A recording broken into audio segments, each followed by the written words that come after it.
أبيمو تزخون ليت بيزحمو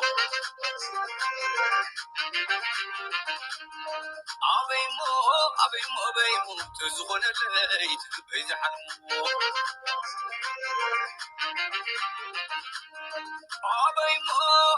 أبيمو تزخون ليت بيزحمو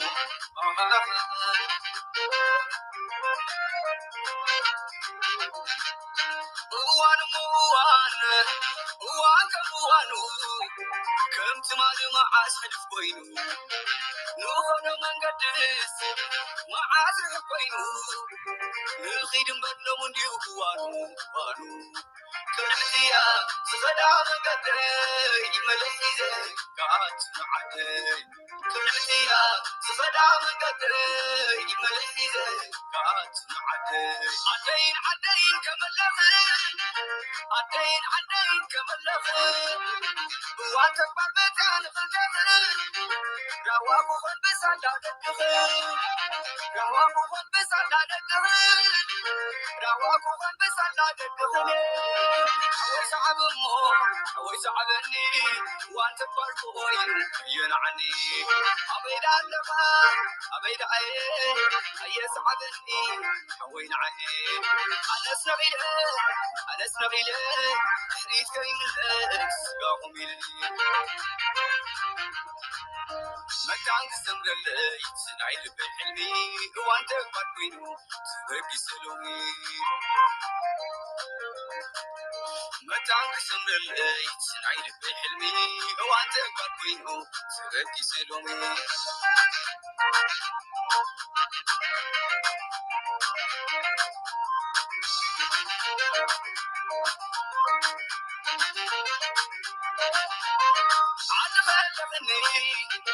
برفتي قدسي ينبر عدفو كرخب حدي مزي على بتاكيد يتكبر نخلو حديثنا كسينا في الحدي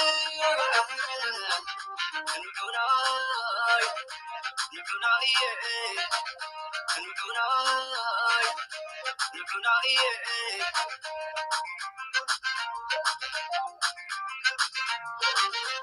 سجتي أغلني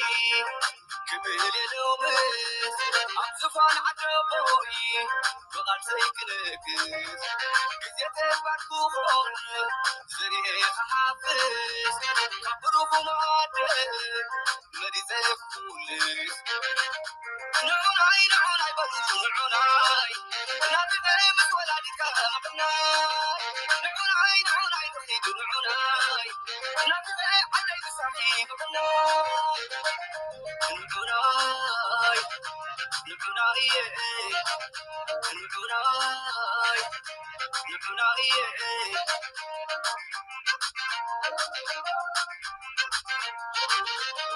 سمي أزكى ولا بدي أردت بركتي عودي سمي أزكى ولا بدي أردت بركتي عودي سمي أزكى ولا بدي أردت بركتي عودي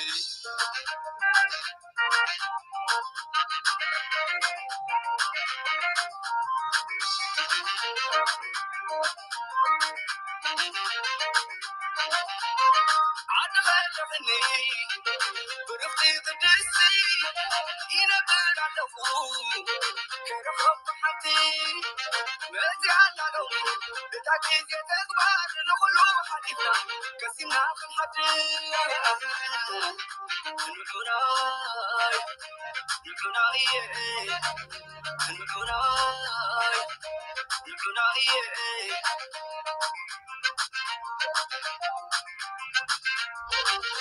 سجتي أغلني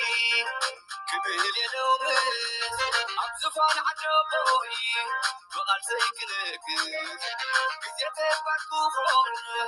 زريخ حافظ كبروكو معدل مريض فولس نعناي نعناي بدو نعناي نبي بس ولا دكان نعناي نعناي نعناي تحيد نعناي نبي علي بسحي نعناي نعناي نعناي نعناي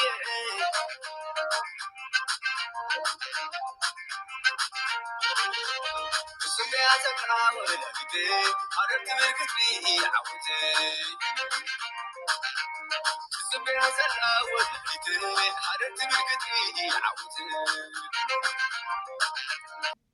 እቲ ጽምዶ ወላ ሓንቲ ነገር ዘምጽኦ ነገር የለን ጽምዶ ወላ ሓንቲ ክትከተብል ኣይትኽእልኻ ዝገርም ነገር ኣብ ትግራይ ኮይኑ ኢሳያስ ዝልምን ሓደ ትግራዋይ እዩ ናይ ደደቢት ሚድያ የማምጾም ደደቢት መሳርሕቱ ስለዝኾነት ጋዜጠኛ ኡ ዘሎ ኢሳያስ በጃኻ ጸሚድካ በጃኻ ባሪኻ ግበረና ዛ ዓይነት እዩ ስምዕዎሞ ካብ መቐለ ኢሎ ጣይ ኣብ ኢሳያስ ያዘና ኢሳያስ በዛኻ ተለመን ይዝብል ኢሳያስ ተለመን ኣብ ጽቡቕ ኣብዛ ጽቡቕ ደረጃ ብጽሕኻልና ኣለኻ ሕጂ እውን እንተኾነ ኣሊስ እቲ ህዝብቲ ኩላህና ህዝብታት ሰላም ንረኽበሉ መንገዲ ይፈታል እንደገና ተካላዊ ብዝኾነ መንገዲ ህዝቢ ክምራሕ ንግበር ሰብኣዊነት ይሃልወና ስለዚ እዚኣ ተመሳስዋ ንስኻ ይኻቡ ሓደ ነገር ክትገብር ብልሓታይ ስእንን ኢኻ ኢለ እየ ኣነ ዝሓስብ ደጊመ ሰላም ክብል ይደሊ نتحسب تزي صلاح مخاني شير كم بال أي ترسعو بفلاي لايك وكا أبزي channel لمودا يكونن زغنة تتخيلوا سبسكرايب شير نحجركم كاني تبيدو خصمع لعد زغنة يحجز ماليتي دزي اتيناي ماس ميدا نجر مالي تزاريبكا كلها نتنجر سمعك زملكتك أكال كاني بحد ترداد إخا بحد حسيبك مخادخة تزارب ماليتي جي كسمع عند حروخينو شرطي جيركايو سبسكرايب لايك جيركات channel بخوم عينت نحري قرب تحقاقيسكا እቲ ዩቱብ ከዓኒ ኣብ ዝርጋሐ ይሕግዘካ ማለት እዩ ስለዚ ላይክ ኣይክፈሎን እዩ ንዘይፀላእኹሞ ሓሳብ እቲ ምክንያት ትቐንዲ ላይክ ገለ ክትገብር ከለኻ እቲ ቪድዮ ንኽስማዕ ክሕግዘካ ዝያዳ ኣገዳሲ ስለ ዝኾነ ማለት እዩ ብዝኾነ እንታይ እዩ أبزي أسقائي كنات ويحدقنيا كنات إرترا إثيوبيا أنت تجميرو أسقائي بحال كم زلو ويدما أتمز قمقم أكلات مالت تبوشت وشتي زكايد زلو اندحزو كنات تجميرو حدقنيا إيو يبحالالو جيتم تي كبدوتو كمزي خقات امي كبلو خلو اصنيعو نتنقرات زتنتنو سبات انتايم حدا ابتي زوبانا تنحيلات حقرات وقجلان حيزانين نزقو داي زكايدو ازولوها تقندي خاني تقندي زكونات حدقنيا كونات إرتران إثيوبيان زبزلو تمبقسيو هجي كم تخلنا نفلطو ناي بحر حطوي ناي كراي زي كوني ناي واننت حطوي هجي نسي هجتي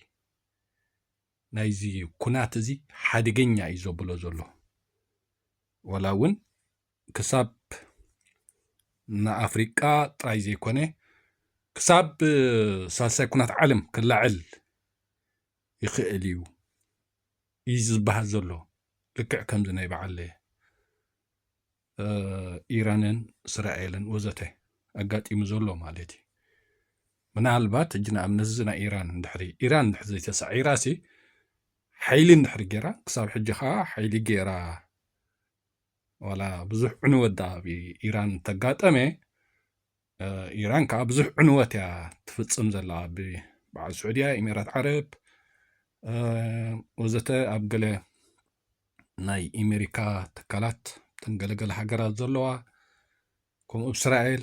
ነተናሁን ከማን ተቐቲሉ እዩ ዝበሃል ዘሎ ዓቅዲ ሓሶት ምስ ግዜ ንሪኦ ኮይኑ ማለት እዩ ሕጂ እዚ ናይ በዓል እስራኤል ኢራን ድሕሪ በዘላቶ ድሕሪ ቀፂላ ኩናት ሳልሳይ ዓለም ከላዕል ምዃኑ ብዙሓት ተንተንቲ ዝዛረብሉ ፀኒሖም እዮም ዝዛረብሉ እውን ኣለው ጎድኑ እዚ ኩናት ናይ ኤርትራን ኢትዮጵያን እንድሕሪ ጀሚሩ ኸዓኒ ልክዕ ከምዚ ናይ በዓል ኢራን ኩናት ሳልሳይ ዓለም ከላዕል ተኽእሎ ኣለዎ ብቐሊሉ ደው ክብል ዝኽእል ኩናት ኣይኮነን እዩ ዝበሃል ዘሎ ትገምጋም ዝቐርብ ዘሎ ማለት ኩልና ንሰምዖ ኣለና እቲ ነገር እንድሕሪ ጋጢሙሲ ማዕረ ክንደይ ሓደገኛ ምዃኑ ኣብ ምንታይ ኢኻ መወዳእትኡ እቲ ቀንዲ ሕጂ ኣብ ምንታይ እዩ መወዳእቱ እንተኢልካ ብዓወትን ስዕረትን ኢኻ ትዛዘም ምክንያቱ እዚ ኣጀማምራ ኩናት ሕጂ ናይ ኤርትራን ኢትዮጵያን ዋንነት ባሕሪ ተልዕሎ ዘላ ኢትዮጵያ እዩ እንታይ ማለት እዚ ወራር ኣብ ኤርትራ እያ ተካይድ ዘላ እንታይ ማለት እዚ ሃገራውነት ኤርትራ ምድምሳስ እያ ተካይዶ ዘላ እዚ ኢትዮጵያ ልዒላቶ ዘላ ማለት እዩ ስለዚ ነዚ ኩናት እዚ ክጅምሮ ከላ ኢትዮጵያ ሓደ ዋንነት ባሕሪ ከተረጋግፅ ትደልላ ዋንነት ባሕሪ ኣብ ኤርትራ ተረጋግፅ ንሕሪ ኮይና ከዓ ሃገራውነት ኤርትራ ክድምስስ ኣለዋ ሕጂ ገለገለ ብውድብ ሕራት ሃገራት ትፍለጥ ሃገር ከመይ ኢልካ ከምኡ ክኸውን ኣይክእልኒ ገለ ሰባት ብከምኡ ዓይነት ዝዛረቡ ገለገለ ኢሎም ወንጢጢ ዝብልሉ ገለ ሰባት ኣለዉ ማለት እዩ ሕጂ እቲ ቀንዲ እዚ ኩናት ናይ ኤርትራን ኢትዮጵያን እንተተጀሚሩ ሓደገኛ እዩ ዘብሎ ምክንያት እንታይ እዩ ኢትዮጵያ ዋንነት ዘበገሶ ኩናት እያ ተካይድ ዘላ ወይ ከተካይድ ሓሲባ ዘላ እንጂ ኢትዮጵያ ባዕላ ተካይዶ ዘላ እዚ ኩናት እዚ ዋንነት ባሕሪ ናተይ እዩ ሓደ ግዜ ናተይ ይብሉ ናትና ይብሉ ሓደ ግዜ ብዘይ ባሕሪ ዕፅዋት ኮይንና ክንነብር ኣይንኽእልና ይብሉ ብዝኾነ እቲ ኩናት እንድሕሪ ተጀሚሩሲ ኤርትራ ኸ ነዚ ኩናት እዚ ሲ ከም ኖርማል ኩናት ክትሪኦ ይትኽእልኒ ዓንያ ኣዲስ ኣበባ ንብሎ ዘለና ሕጂ ናይ ሕጂ ኣዲስ ኣበባ እዚ ብታሕቲ ዘሎ ስእሊ ንሪኦ ዘለና እዩ እዚ ኩናት እንድሕሪ ተጀሚሩ ግን ኣዲስ ኣበባ ልክዕ ታብ ላዕሊ ዘላ ስእሊ ንሳ እያ ክትከውን ማለት እዩ ኣብዚ ኩናት ናይ ኤርትራን ኢትዮጵያን ኢትዮጵያ እትህሰ ሓደ ኣብ ውሽጣ ዘለዉ ተቓለስቲ በዓል ፋኖ ኣለዉ ናይ ትግራይ ኣለዉ ናይ ኦሮሞ ኣለዉ ሕጂ ኤርትራ ኣብዘን ቦታታት ኣብዘን ንብለን ዘለና ቦታታት ፋኖ ተቆፃፂርዎ ዘሎ ቦታ ድዩ ናይ ትግራይ ወዘተ ድዩ ካልእ ወዘተ ድዩ እቲ ኣለኒ ትብሎ ከበድቲ ኣፅዋር ናይ ኤርትራ ኣብ ውሽጢ ኢትዮጵያ ተኺላ ንኢትዮጵያ ሲ ድኹዒ ክትገብራ ንኤርትራ እትዝቐለለ ማለት እዩ ምናልባት እዛ ኢትዮጵያ ውሽጣዊ ፀገም እንተዘይነብራ ነይሩ ልክዕ እቲ ኩሉ ኣፅዋራታ ሒዛ ኣብ ዶባት ቀሪባ ክትዋጋእ ከተማታት ኤርትራ ክትዕኑ ዓቕሚ መሃለዋ ማለት እዩ ሕጂ ግን ንማየት ብድሮናት ብኸበድቲ እፅዋራት ኣድማዒ ክትፃወት ኣይትኽእልን ኣብ ዝኾናት እዚ ኢትዮጵያ በዚ ብድሮናት ድዩ ብካልእ ከበድቲ ኣፅዋራት ሲ ዝያዳ ኤርትራ ትዕወት ኣብዚ ጉዳይ እዚ ማለት እዩ ኤርትራ ሲ ኣለዋኒ ትብለን ድሮናት ወላ ዘኒ ናይ 2 ኪሎ ሜትር 200 ገለመለ ኪሎ ሜትር ከይደን ናይ ሓፂር ከይደን ከጥቃዓት ዝኽእላ ኤርትራ ሲ ኣብ ውሽጢ ኢትዮጵያ ክትኸለን ትኽእል እያ ኣብቲ ኣንጻር ናይ ብልፅግና ወይ ኣንጻር ሓይልታት ናይ ኣብይ ኣሕመድ ዘለዎ ዝዋግእሉ ቦታታት ወይ ዝቋፃፅርዎ ቦታታት ንኣብነት ካብ ትግራይ ሓሊፋ ወይ ኣብ ውሽጢ ዓዲ ኣምሓራ ኮይና ሲ ነቲ ከተጥቅዖ ዝደልየት ናይ ኢትዮጵያ ንኸተጥቅዖስ ንኤርትራ እቲ ዝበለፀ ዕድል ማለት እዩ እዚ ናይ ኣብይ ኣሕመድ ኣልዒልዎ ዘሎ ዋንነት ባሕሪ እዩ ኣብዚ ክትዕረቕ ኣይትኽእልን ኢኻ ናይ ዕርቂ ዝበሃል ኣጀንዳ ክለዓል ኣይከኣልን እዚ ኣብ ዝኾነ ይኹን እዋን ማለት እዩ ማለት ብክራይ እንተዝኸውን ወይ ናይ ክራይ ክፍሊት ዘየሰማምዕ ነይሩ ወይ ክራይ ክነካረይ ኣይንኽእልን ኣይንደልን ተዝኸውን ብወገን ኤርትራ ወይ ድማ ብወገን ኢትዮጵያ ክራይ ንደሊ ኣለና ተዝኸውንቲ ቅኒ መበገሲ ናይቲ ባእሲ ወይ ነዚ ኩናት ዝበሃል ዘሎ ብልዝብ ተዓረቕ ትኽእልኻ ናይ ዋጋ ንሕር ኮይኑ ዓለማዊ ሕጊ ንዑሪኻ ትዕረቕ ትኽእል ኢኻ እዚ ግን ዋንነት እዩ ኢትዮጵያ ነዚ ኩናት እዚ እዩ ክጅምሮ ከላ ዋንነት ሓቲታ እያ ወይ ዋንነት መበገሲ እያ ናይዚ ኩናት እዚ ማለት እዩ ምናልባት ናይ እስያስ ኣብ ውሽጢ ኢትዮጵያ ከም በዓል ፋኖ ወዘተ ውሽጢ ዝግበር ነገራት ሁሉ ኸውን ውሽጢ ማለት እዩ ከምዚ ገለገለ ኢትዮጵያውያን ሲ ወይ ኣብይ ኣሕመድ እስያስ ይሕግዞም ኣሎ ወዘተ መንግስቲ ኤርትራ ከምዚ ይገብር ኣሎ ገለገለ ዝብሎ ባዕሎም ኢትዮጵያውያን ዝዛረቡ ወይ ብወገን በዓል እስያስ ወይ ብወገን ኤርትራ ዘለዎ መራሕቲ ግን ኣብ ናይ ኢትዮጵያ ጉዳይ ኣፎም ከፊቶም ኩናት ክንገብር ኢና ወራር ክንገብር ኢና ወይ ነዚ ጉጅለ እዚ ንሕጉዝ ኣለና ገለገለ ኣይበሉን በዓል ኣብይ ኣሕመድ ግን ተጠሊዖም ዓለም ምሉእ ዝሰምዑ ተዘረባ እዮም ተዛሪቦም ጉዳይ ባሕሪ ኩናት እውን ከምዘይተርፍ ንኤርትራ ቃዛ ክንገብራ ኢና ወዘተ እውን ተዛሪቦም ማለት እዩ ሕጂ ብኸምዚ ኢትዮጵያ ኩናት እንድሕር ጀሚራ ኤርትራ ትወስዶ ስጉምቲ ቀሊል ክኾን ኣይክእልን እዚ ሓሳብ እዚ ከዓ ዝዕረቕ ሓሳብ ኣይኮነን እታ ኩናት ክትፈሽል እንድሕር ኮይና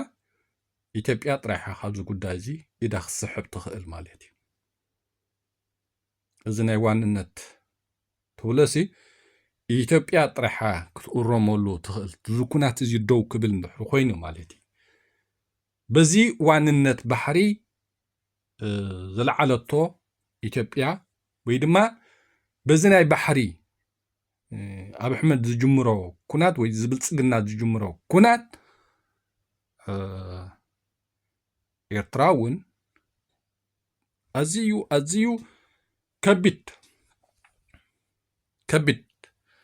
ከቢድ ስጉምቲ ክትወስድ ምዃና ሩደ ነገር እዚ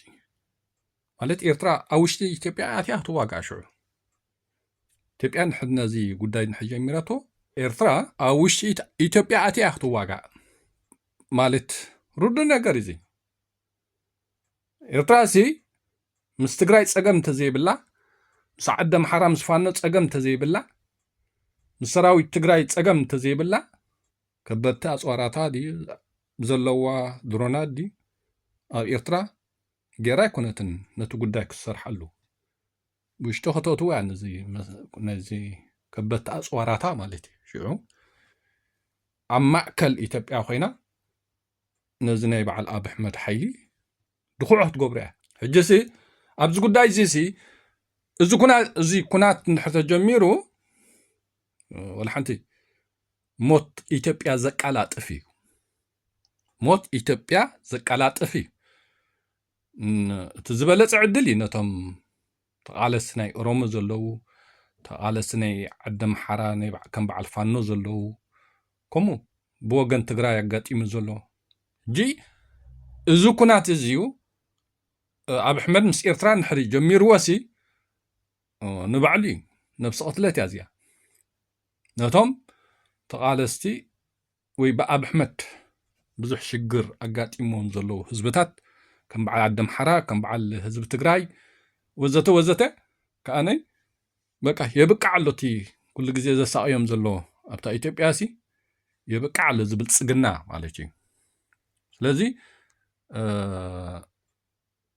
እዚ ኩናት እዚ ሕጂ እንድሕሪ ኣጋጢሙ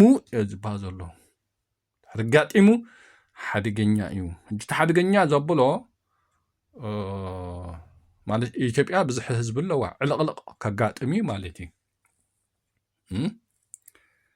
ዕልቕልቕ ከጋጥም እዩ ናይ በዓል ኤርትራ ውሑድ ህዝቢ ትብቲ ኤርትራ ዘሎ ውሑድ ህዝቢ ሲ ኣብ በዓል ንኣኻ ዘሎ ቦታታት ወሲድካ ኮፍኮ ተበለ ትኽእል ኢኻ ኩሉ ከተማታት ኤርትራ ሲ በዓል ንኣኻ ዘሎ በዓል ሳሕት ዘሎ ቦታታት ይኣኽሎ እዩ እዚ ኩሉ ህዝቢ ኢትዮጵያ ኣበይ ተቐምጦ ብናይ ባዕሉ ሽግር ኣጋጢምዎ ዘሎ ብኦሮሞ ኢልካ ብኣምሓራ ኢልካ ብትግራይ ኢልካ ክልል ዓፋር እውን ዝተፈላለየ ሓይልታት ተፈጢሮም ኣለዉ ገሊኦም ንሃገር ዓፋር ዝቃለሱ ገሊኦም ከዓ ምስ ኣብ ኣሕመድ ዝወገኑ ማለት እዩ ኢትዮጵያ ስትቃፀል ኣላ ማለት እዩ እቲ ኩናት እንድሕር ተናዊሑሲ ኢትዮጵያ ተናቢ ኣብ ውሽጢ ዘለዋ ኣፅዋራታ እንድሕሪ ተግተጓ ኣቢላ ወዲኣተንሲ ንኣየር ምቁፅፃር እውን ከተካይደላ ትኽእል እያ ኤርትራ ብኣየር ንኢትዮጵያ ኣየራት ንኢትዮጵያ ዝኣተዋሲ ጠረክ ከተብለን ትኽእል እያ ምክንያቱ ኩናት እንድሕር ዝገብራልየንሲ ብኣየርን ብሰማይን ብምድርን እያ ማለት እዩ ኢትዮጵያ ሲ በዓል ጅቡቲ እውን ንኢትዮጵያ ኣፅዋር ከተእቱ ካፍቀዳ ይኽእላ እየን ክትብላ ይትኽእላ በዓል ሶማሊ ኢልካ ሕጂ ትልካ እዚ ስርዓት ናይ ኣብ ኣሕመድ ዚ ዘብቃዕሉ እዩ እሱ እዩ ከመልጥ ዘይክእል ማለት እዩ ኣብዚ ኢሳያስ ኣዝዩ ዝለዓለ ኣድቫንተጅ ኣለዎ ኢለ እየ ዝኣምን ኣነ ምክንያቱ ኢትዮጵያ ኣብ ውሽጣ ኩናት ሕድሕድ ስለ ዘለዋ ሓደ ንውሓት ዶብ ኤርትራ መፅያ ኣይኮነን ኣፅዋራት ክትተክል ኣብ ዶብ ኤርትራ ኣጋር ሰራዊት ክትቐምጥ እውን ኣይትኽእልን እያ ኤርትራ ግን ምስቲ ምስ ፋኖ ብትግራይን ብካልእን ምስቶም ኣንጻር ናይ ኣብ ኣሕመድ ዘለዉ ሓይልታት ናይ ኣሰላልፋ ናይ ኤርትራ ከም ዝንሪኦ ዘለና ትዝሓሸ እዩ እንጂ ኤርትራ ሕጂሲ ሰራዊታ ንኣዲስ ኣበባ ቀሪባ ምስ ፋኖ ክሰርሕ ዝለዓለ ዕድል ኣለዋ ምስ ትግራይ ክሰርሕ ዝለዓለ ዕድል ኣለዋ ኣፅዋራታ ቅድሚት ከተሕልፎ ዝለዓለ ዕድል ኣለዋ ሕጂሲ እዚ ኩሉ ኣድቫንተጅ ርኢኻሲ ወላሓንቲ እዚ ኩናት እዚ ንድሕር ተጀሚሩ ሞት ኣብ ኣሕመድ እዩ ሕጂ ሰብ እጂ ንሞራል ኢሉ ገለገለ ክዛረብ ዝኽእል ሰብ ኩሉ ይኽእል ኣነ ከምኡ ይዛረብኒ ኣነ ከምኡ ኣይዛረብኒ ነቲ ዝረኣየኒ ብከምዝንሲ እዚ ክሳዕሪ እዚ ክዕወት እዩ ዝብል ንዝኾነ ነገር ስእልካ እዚ ናይ እንታሽሙ ገለገለ ወላሓንቲ ኣነ ከምኡ ኣይርእኒ ከም ሓደ ኤርትራዊ ኤርትራ ብደለይቲ ፍትሒ ክትመዓራር እምበር ብካልእ ዝኾነ ኣብ ኤርትራ ኣይ ዝደሊ ሰብ ኣይኮንኩን ርግፅ ማለቲ ናይ ኤርትራ ለውጥሲ ብደለይቲ ፍትሒ ኤርትራውያን ጥራሕ ክመፅእ ኣለዎ እምበር ብናይ ማንም ሓይሊ ኣብ ኤርትራ ዝኾነ ነገር ካጋጥም ዝቕበል ሰብ ኣይኮንኩን ግን ወላ ከምኡ ኮይኑ ግን እቲ ነገር ካልእ ግምታት ዘርኢ እንተዝኸውን ግን ልክዕ ከምቲ ዝረኣየኒ የኽዛረበሉ ርእይተ ክበሉ ዝደሊ ኣነ ከም ኣነ ማለት እዩ ሕጂ ኣብዚ ሓደገኛ ኩናት ኤርትራ ኢትዮጵያ ዝበሃል ዘሎሲ ተተጀሚሩ ሓደገኛ እዩ ዘብሎ ዘሎ ልክዕ እዩ ኩናት ተተጀሚሩ ብዙሕ ሞት ብዙሕ ዕንወት የስዕብ ሎሙ ከዓነይ ከምዚ ናይ ቀደም ዳርጋ ብከቢድ ብረት ብኣጋር ሰራዊት ኣይኮነን ከበድቲ ኣፅዋራት ከም በዓል ድሮናትን ገለን ዝተሓወሶ ነገር ስለ ዝኾነሲ ዕንወት ብኩሉ ወገን ኣየጋጥምን ማለት ኣይኮነን ወላ ኣብ ኣሕመድ ሲ ይሰዓር ግን ክሳብ ዝሰዓር ግን በቲ ሒዝዎ ዘሎ ኣፅዋር ዝልኩሞ ነገርሲ ወይ ዝዕንዎ ነገርስ ኣሎ ንኣብነት እዚ ኣብ ኢትዮጵያ ዘሎ ኣፅዋራት ናይ ከበድቲ ኩነታት ናይ ወርሒ 2 ወርሒ ዘፅንሕ ኣፅዋር እንድሕር ሒዙልዩ ኮይኑ ብድሕሪኡ መመላእታ ክገብር ከምቲ ኣቐዲሙ ዝፀንሐ ዕድላት ኩሉ ይክእልኒ ኤርትራ ግን መልሓንቲ ብኩሉ ትትኽእል እያ ማለት እዩ ከም ዓቕማ እዩ ከም ዓቕማስ ኣፅዋር ከተእቱ ፀገም ይብላን ማለት እዩ ስለዚ እሱ ጥራሕ ዘይኮነ ግን ዝና ኢትዮጵያ ሲ ንሪኦ ኣለና ዳርጋ ተጋሩ ዳርጋ ብምሉእ ህዝቢ ትግራይ ከመይ ኢሉ ትግራይ የውሕስ ከመይ ኢሉ ህዝቢ የድሕን ከመይ ኢሉ ሃገረ ትግራይ ይተክል እዩ ዝኸይ ዘሎ ንሪኦ ዘለና ማለት እዩ እዚ ብፋኖ ክልል ኣምሓራ ከዓነ ስልጣን ሒዙ ከመይ ገይሩ ንኢትዮጵያ ተቆፃፂሩ ይመርሓ እዩ እዚ ናይ ኦሮሞ ሓይሊ ከዓነ ሃገር ኦሮሞ ክተክል ዝቃለስ ዘሎ ሓይሊ እዩ እዚኦም ሰለስቲኦም ከማንሲ ኣዝዮም ሓያላት ሓይልታት እዮም ወላ ብብዝሒ ሰዓብቶም ኢልካ ወላ ካልእ ኢልካ ማለት እዩ እዚ ሰራዊት ናይ ኣብ ኣሕመድ ሲ ወላ ሓንቲ ዓቕሚ ዘለዎ ሰራዊት ኣይኮነን ምስ ሰራዊት ኤርትራ ምስ ሰራዊት ትግራይ ሲ ፋኖ ከመይ ጣጣጥ የብሎ ኣሎ ሕጂ እቲ ቁሩብ በቃ ኣለኒ ዝብሎ ዘሎ ኣብ ኣሕመድ እተን ገለገለ ድሮናት ሒዝወን ዘሎ ሰን እየን ነዘን 8 ድሮናት ሒዝወን ዘሎ ተንከስ ምስ በላ ጠርግ እንድሕር ቢልካየን እተን ኣዳሊወን ዘሎ ቡምባ እንድሕር ተወዲአንሲ ኣብቂዕሎ ኣብ ኣሕመድ ማለት እዩ እተን ዝኣምንለን ሃገራት ከም በዓል ኢማራት ዓረብ ከም በዓል እስራኤል ከዓነይ በቃ ኩናት ኢራን በርቲዕወን ዓቕለን ፀይብወን ኢማራት ዓረብ ትቃፀል ኣላ እስራኤል ትቃፀል ኣላ ማለት እዩ ነተናሁን ከማንሲ ዓዲ ዝገሄሩ ከይዱ ናይ ኣያቱላ ሃርኪብዎ እዩ ዝበሃል ዘሎ ሕጂ ኣብ ኣሕመድ ሲ ነዚ ኩሉ ርኢኻ ወላ ሓንቲ በቃ ሞቱ ቀሪባ ማለት እዩ ሞቱ ቀሪባ ከልዕሎ ዘይግብኦ ነገር ብወገን ኤርትራ ኣልዒሉ ዋንነት ባሕሪ ባልሲ ንሓንቲ ሃገርሲ ልእላውነታ ናተይ እዩ እንድሕር ኢልካሲ ሃገራውነት ናይቲ ሃገር ካ ትዕንዎ ዘለኻ ሃገራውነት ኣኻ ሕጂ በዚ ሕቶ ናይ በዓል ኣብ ኣሕመድ ሲ ናይ ዓሰብን ናይ ገለን ዘልዕልዎ ዘለውሲ ሃገራውነት ኤርትራ ምድምሳስ ማለት እዩ ተዛሪቦም እውን እኮ ኤርትራ ሲ ፈናጢሕና ናብ ኢትዮጵያ ክንእትዋ ኢና ቃዛ ክንገብራ ኢና ዓሽም ነዚ ዘረባሲ ዓለም ምሉእ እናሰምዕተን 3 ዓመት 4 ዓመት 2 ዓመት ተዛሪቦም እዮም ከምዚ ኢሎም እናተዛረቡ ዘበገስዎ ኩናት ሕጂ ሓደገኛ ኩናት ኤርትራ ኢትዮጵያ ዝበሃል ዘሎ ማለት እዩ ብከምዚ ዓይነት ዘበገስካዮ ኩናት ከ ኤርትራ ብቐሊሉ ክትገድፈካ ንሕስያ ዝበሃል ነገር የለን ድኹዕ ክትገብረካ ምዃና ሰብካን ኣፅዋርካን ማለት ንሕስያ ዝበሃል ነገር የለን ኣብዚ ጉዳይ እዚ ማለት እዩ ስለዚ ኣዲስ ኣበባ ዕርያ ሃኒፅያ ዝብል ዘሎ ኣብ ሕመድ ልክዕ እዛ ኩናት ንሕተጀሚራ ኣብ ውሽጢ ሰሙን እዚ ንሪኦ ዘለና ትኪ ክረአዩ ኣብ ኣዲስ ኣበባ እዛ ኣብ ታሕቲ ንሪኣ ዘለና ስእሊ ኣዲስ ኣበባ ሲ እዚ ኩናት ተተጀሚሩ ኣብ ሰሙና እዛ ኣብ ላዕሊ ዘላ ስእሊ ኮይና ክትረአያ እዚኣ ኩልና ንሓዛ እዚኣ ኩልና ንሓዛ ምክንያቱ ሓደ እዚ ኩናት ናይ ኤርትራን ኢትዮጵያን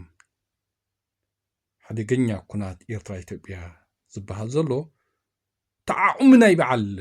ኣብ ሕመድ ኣይኮነን ሓደገኛቱ ዘስግእ ዘሎ ካልእ ተሓጋገዝቲ ሃገራት ኣቴንኡ ስለ ዝፀንሓ ሕጂ በዚ ናይ እስራኤል በዚ ናይ ኢራን ኩለን ናይ ባዕሎም ጉዳይ ኣቴና ኣለዋ ግን ከም በዓል ኢማራት ዓረብን እስራኤልን እዚ ናይ በዓሊ ቱርኩን እዚኦም እዮም ንኣብ ኣሕመድ ኣጆኻጆኻ እናበሉ ናብዚ ኩሉ ክእትውዎ ፀኒሖም ማለት እዩ በቲ ሓደ እታ ኢትዮጵያ ባዕላ ትቃፀላላ ኩናት ሕድሕድ በቲ ሓደ እቶም ኣብ ኣሕመድ ዝኣምኖም ነበረ ከም በዓል ኢማራት ዓረብ ጉዳይን ከፊእዎን ኣሎ ሕጂ ዝያዳ ዝበለፀ ዕድል ንእስያስ እዩ ኣብዚ ዝበለፀ ዓወት ናይ እስያስ ካይተጀመርቲ ኩናት ትሪኢኻ ደካ ዓብቲ ኩናት ንፁሃት ሰባት ክሞት እዮም ብዓወት እስያስን ኣብን እንድሕር ኢኻ ግን እስያስ ኩናት ከይተጀመረ ከሎ እስያስ ዓወት እስያስ ርዱእ ነገር እዩ ርዱእ ነገር እዚኣ ዝኾነ ሰብ ይሓዛ ስለምንታይ ኣነ ዝብላ ዘለኹ ሓደ ኢትዮጵያ ውሽጣ ባዕላ ንባዕላ ትቃፀል እያ ዘላ ዝሓሸ ዕድል ንኽትረክብ ትፅበ ዘላ ሓይልታት ብወገን ትግራይ ዲ ብወገን ክልል ኣምሓራ ዲ ካልእ ከም በዓል ኣብ ኦሮሞ ዘለዎ ሓይልታት ዝሓሸ ዕድል ንሳቶም እኮ ገሊኦምሲ እዞም ኣንጻር ናይ ኣብ ኣሕመድ ኣብ ኢትዮጵያ ተላዒሎም ዘለዎ ሓይልታት ሲ እዚ ኩናት ምስ ኤርትራ ክጅመርሲ ፅበይዎ እዮም ዘለዉ ሃረር እዮም ዝብልዎ ዘለዉ ምክንያቱ ንዑን ኣድቫንቴጅ እዩ ኣፅዋራቱ ከዓኒ እዩ ብዘይኩ እውን ፀቕጢ ፈጥረሉ ናብትን ዓበድበድ ክብል ኣብ ኣሕመድ ማለት እዩ ምስ ኤርትራ ኩናት ንሕጀሚሩሲ ዓበድበድ ክብል እዩ ናይ ቁጠባ ፀቕጢ ሓጋጥም እዩ ናይ ኣፅዋር ምውዳእ ሓጋጥም እዩ ብዙሕ ነገር ማለት እዩ ዓበድበድ ክመፅእ እዩ ዓበድበድ ዝፈጠሮ ከዓ ናይ ሰራዊት ኣብ ኣሕመድ ካብ ቦታ ናብ ቦታ ሓንቀሳቀስ ክጓየ እዩ ከም በዓል ፋኖ ሕጂ እንታይ እዮም ዕድል ዝረኸቡ ብዚ ነዚ ዝንቀሳቀስ ሰራዊት ናይ ኣብ ኣሕመድ ኣርበጅ ገይሮም በጣዕ ይብልዎ ኣብ መንገዲ ፀፀኒሖም ማለት እዩ ኣብ ኣሕመድ ነቶም ሰራዊቱ ሓንቀሳቀሶም ከሎ ነቶም ኣንጻሩ ዘለዉ ሓይልታት ወይ ህዝብታት ከም በዓል ኣምሓራ ትግራይ ወዘተ ዝበለፀ ዕድል እዩ ንዕኦም ስለዚ ኣብዚ ሲ ብኩሉ ነገር ሲ ወላሓንቲ እዚያ ምስ ኤርትራ ናይ ዋንነት ባሕሪ ትብል እዛ ኩናት ኢራን እስራኤል ወዘተ ተጀሚራ ትነብር ተጀሚራ خلا زوانነት ናይ ባሕሪ ኣብ ኣሕመድ ዘለዓላ ኣይመልዓላ ነይሩ زوانነት ናይ ባሕሪ መልዓልዩ ኣብ ኣሕመድ ኣጆኻጆኻይ ጃልካ ኻነ ኢራን ካጋጢማ ማለት እዩ ግን ባዕለን ይቃጸላ ኣለዋ ማለት እዩ ንባዕለንሲ ይቃጸላ ኣለዋ ኣይኮነን በዓል እስራኤልን በዓል ኢማራት ዓረብንሲ ኣሜሪካ ኸማን እዚ ኩነታት ናይ ኢራን ኣስጊእዋ ኣሎ ኣይኮነን በዓል ኢማራት ዓረብን በዓል እስራኤልንሲ ኣሜሪካ ተዓባይ ሃገር ነዚ ዓለምና ብኢራን ስግኣት ስማዕ ኣሎ በዓል ሰሜን ኮርያ ገለኻ ምስ በዓል ምስ ኢራን ካ ውግና ኣለዋ ማለት እዩ ሕጂሲ እዚ ሽግር እዚዩ ከምዚ ሰጋጠመ እንተ ዝነበርት ናይ ኣብ ኣሕመድ ዘረባ ካብ መጀመርታ ሕጂ ኣይምጀመሮን ነይሩ በዓል እስራኤልን ኢማራትን ደሓና ኣለና ኣብ ዝበላ ግን ኣጆኻ እናበሉ ኣብቲ ዞባና ክፈጥሩዎ ወይ ከካይድዎ ዝሓሰቡ ግን ካልእ ጉዳይ ኣጋጢሞም ንዕኦም ማለት እዩ ሕጂ በቲልካሲ ኣብዚ ጉዳይ እዚ ምናልባት ህዝቢ ብኩሉ ወገን ሓደጋ ክጋጥም ይኽእል እዩ እንተ ብዓወትን ስዕረትን ናይ ኢሳያስን ኣብን ኢልካ ግን ዝኩናትካ ይተጀመረ ከሎ ስዕረት ናይ ኣብ ኣሕመድ ምዃኑሱ ርዱእ ነገር እዩ እትልካ ግን ሓደገኛ ኩናት ኤርትራ ኢትዮጵያ ተባሂሉ እግለጽ ከም ዘሎ ምርኣይ እዩ ትቐንዲ ነገር ማለት እዩ ሓደገኛት ናይ ኩናት ከኣነ ኢትዮጵያ ኣበጊሳቶ ዘላ ናይ ዋንነት ባሕሪ ጅት ነገር መበገስ ናይ ዞ ኩናት ትነገር እዚ ስለ ዝኾነ ኤርትራውን ተወስዶ ስጉምትሲ ንሕስያ ዝበሃል ኩሉ ኣይክልኒ ሕጂቲ ሓደገኛ እዩ ዘበሎ ዘሎሲ ሓደ መበገስ ናይ ኩናት ኣብ ኣሕመድ ዋንነት ባሕሪ ዘለዓሎ ሓሳብ እሱዩ ነዚ ኩናት ተተጀሚር ሓደገኛ እዩ ዘብሎ ማለት እዩ ካልኣይ ነገር ኩናት ንሕር ኣጋጢሙ ናይ ቁጠባን ጢመትን ካልእን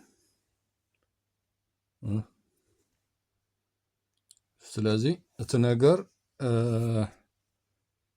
ከምዚ ዘሎ ተኾነ ዝጎናት ካልእ ትረፍ ኣብ ኣሕመድ ነዚ ዋንነት ባሕሪ ዘልዕሎ ዘሎ ቅረታ ሓቲቱ ክእረመሉ ተኽኢሉ ከምኡ ገይሩ ምስ ኤርትራ ዘለዎ ሽግራት ዶ ከብሎ እንድሕር ክኢሉ እዚ ናይ በዓል ትግራይ ከኣኒ ኮፍ ኢሉ ክዛረበሉ እንተዘይክኢሉ በቃ ከይድሲ ትነገር ርዱእ ነገር እዩ ፋኖ ወላ ሓንቲ ፋኖ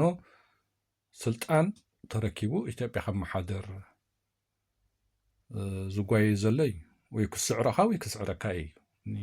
ፋኖ ማለት እዩ ኣነ ዓይ ዝመስለኒ ማለት እዩ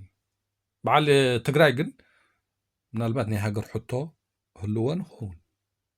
ልካ ከዓ ንሱ ንሪኦ ዘለና ማለት እዩ ስለዚ በቲ ዓንቀጽ 39 እውን ኮፍ ኢልካ ብሕጊ ክትውድእ ትኽእል ኢኻ ምናልባት እዚ ናይ ኦሮሞ ሓይሊ ግን እቲ ንናጽነት ኦሮሞ ዝቃለ ዘሎ ውሑድ ስለ ዝኾነ ምናልባት ኣብ ድምፂ ክሰዓር ይኽእል ይኸውን እየ ዝብል ኣነ እዚ ናይ በዓል ትግራይ ግን ብድምፂ እውን ብሬፈረንደም ገይሩ ድዩ ገለገለሲ ህዝቢ ትግራይ ካብ ኢትዮጵያ ክወፅእሲ ኩሉ ዳርጋ 90% ተጋሩስ ካብ ኢትዮጵያ ክወፁ ዝደልዩ ኣለዉ ማለት እዩ እንጂ ኣብ ኣሕመድ ሕጂ እዚ ናይ ትግራይሲ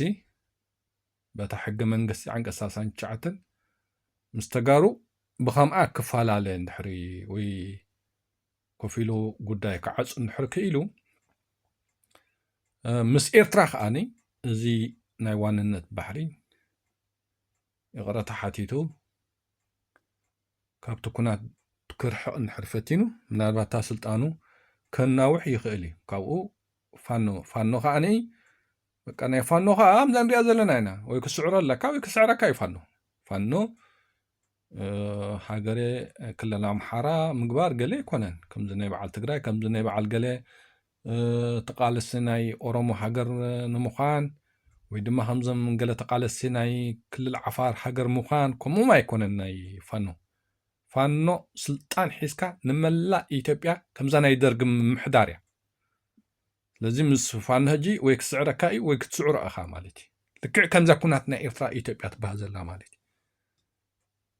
ስለዚ እዚ ኩናት ናይ ኤርትራ ኢትዮጵያ ሲ ብልዝብ ደው ከተብሎ ዝከኣል ኣይኮነን ወይ ይቕረታ ሓቲዱ ኣብ ኣሕመድ እታ ናይ ዋንነት ባሕሪ ዘለዓላ ክስሕባ ክኽእል ኣለዎ ማለት እዩ ሕዘይ ስሒብዋ ግን ዋንነት ባሕሪ ዘለዓለ ሕቶ ኣብ ኣሕመድ ብወገን ኤርትራ ልዝብ ዝበሃል ኩሉ ይክኒ እዚ ዘሎ ጉጅለ ኪነውን ካልእ ነይርዎ ክኸውን ይኽእል እንድዩ ኤርትራውያን ከም ኤርትራውያን ግን ነዚ ጉዳይ እዚ ኣብ ዝኾነ ይኹን ግዜ ብዋንነት ወይ ብልእላውነት ኤርትራ ሲ ንልዝብ ዝበሃል ኣብ ዝኾነ ይኹን ግዜ ኣይ ተቐባልነት ከም ዘይብሉ ኣነ ዝፈልጥ ምናልባት ናይ ክራይ ወዘተ ዝኸውን እያ ኩልኻ ናይ ኩልኻ ረብሓይ ንሱ እውን ፅላእ ኣይኮነን ማለት እዩ ናይ ዋንነት ኢልካ ግን ወይ ክትስዕርካ ወይ ክትሰዓርካ እምበር ብልእላውነት ኤርትራ ብዋንነት መሬት ኤርትራ ንልዝብ ዝቐርብ ኤርትራዊ ኩሉ ይክእልኒ ስለዚ እታ ነገር ንሳ ስለ ዝኾነት ኣብ ኣሕመድ ካብዚያ ናይ ዋንነት ባሕሪ ኢዱ እንተዘይስሒቡ በቃ እዚ ኩናት ናይ ኤርትራን ኢትዮጵያን ብዕርቂ ደው ብልዝብ ደው ዝብል ኣይኮነን ማለት እዩ እዚ ናይ ተጋሩ እውን በቃ በታ ዓንቀጽ 39 ንተጋሩ እቲ ዝደልይዎ ዘሎ ሕቶ ከተመላኣሎም እንተዘይክኢልካ ኩናታት ቃልሲ ናይ ተጋሩ እውን ደው ዝብል ኣይኮነን ማለት እዩ ሕጂ ሲ ኣብ ኣሕመድ ሲ ነታ ስልጣኑ ክዕቅባ እንድሕር ኮይኑ ምስ ኤርትራ ዝጀመሮ ብቕረታ ክዓፅዎ እንድሕር ክኢሉ ንተጋሩኻ በታ ዓንቀጽ 39 ሃገር ድኹም ክትኮኑ ደሊኹም ትኮኑ ትኽእሉኹም ኢሉ ብሰላም ክፈላለ እንተዘይክኢሉ እቲ ናይ ገበናት ዝገበሮ ሱነይ ትሕቶ ናይ ሕጊ ገዲፍካ ማለት እዩ ሽዑ መባእስቲ መን ዝኾን ጥራይ ተርፍ ዘሎ ትቐንዲ ማለት እዩ ፋኖ ማለት እዩ ፋኖ ምክንያቱ ኣብ ኣሕመድ ንኹላ ኢትዮጵያ ሸውዓይ ንጉስ ኮይኑ ክገዝእ ዝደሊ እዩ ፋኖ ከዓ ስልጣን ሒዙን ኢትዮጵያ ብምልእታ ክገዝእ ዝደሊ እዩ እቲ ነገር ከምዚ ስለ ዝኾነ ሲ በቃ እዚ ኣድቫንቴጅ ንእስያስ እዩ ብዓወት እስያስን ኣብን ድሕሪ ነዚ ነገር ዝርኢኻ ሲ እቲ ነገር ካይተጀመረ እስያስ ተዓዊቱሉ ከም ዘሎና ኣብ ኣሕመድ እዩ ንዓይ ዝረኣየኒ ማለት እዩ ብዝኾነ ሰሰናይ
راوغون بسالادكه راوغون بسالادكه راوغون بسالادكه ويسعبني وانت فرقوي ينعني أبيد اللغة أبيد يسعبني وين عني أنا سنغيله حريت كريم الأكس قاهم يلي مكان قسم لليت سنعيد بالحلمي وانت فرقينو تبكي سلومي مكان قسم لليت سنعيد بالحلمي وانت فرقينو تبكي سلومي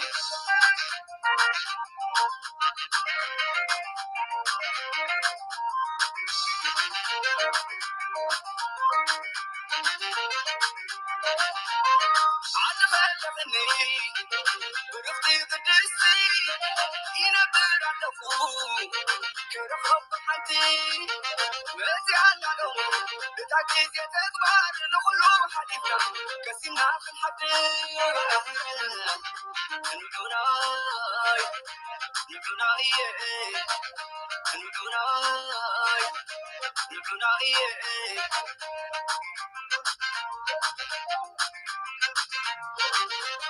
سجتي أغلني كبير اليومس أبزفان عجبوي بغال سيكنك كزيتك باركوخون زريخ حافظ كبروخ معادل مريزك فولس نعوناي بلوزو نعوناي نابي بيمس ولادي كامقناي نعوناي تخيدو نعوناي نابي بيم عدي بسامي مقناي نعوناي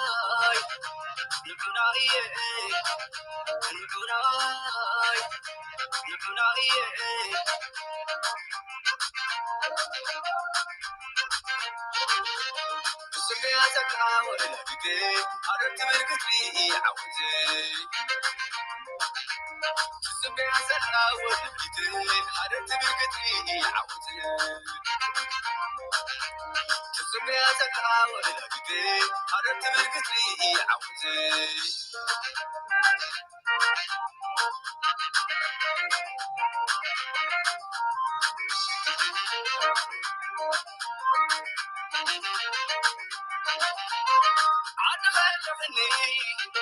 برفتي قدسي ينبر على كرخب حتي مزي على بتاكيد يتكبر نخلو حديثنا كسينا في الحدي نبعوناي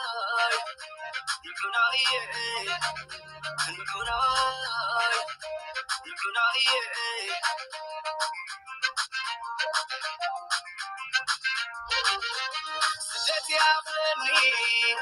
كبير اليومس أبزفان عجبوي بغال سيكنك كزيتك باركوخون زريخ حافظ كبروخ معادل مريزك فولس نعوناي بلوزو نعوناي نابي بيمس ولادي كامقناي نعوناي تخيدو نعوناي نابي بيم عدي بسامي مقناي نعوناي